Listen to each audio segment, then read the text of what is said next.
Wakala wa serikali ya shirikisho la Marekani amemuua kwa risasi mwanaume aliyekuwa na silaha katika jiji la Minneapolis, jimbo la Minnesota, kulingana na taarifa za maafisa wa serikali ya shirikisho.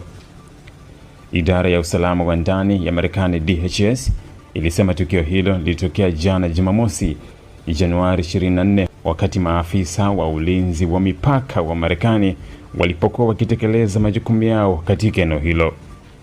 Kwa mujibu wa taarifa hiyo, mwanamume huyo aliwakaribia maafisa akiwa ameshika bastola ya nusu atomic, na DHS walieleza kuwa maafisa walipoona hatari hiyo walijaribu kumdhibiti na kumnyang'anya silaha ili kuzuia madhara. Hata hivyo, mwanamume huyo alikataa kutii maagizo na alipinga kwa nguvu, jambo lililosababisha mapambano ya karibu kati yake na maafisa.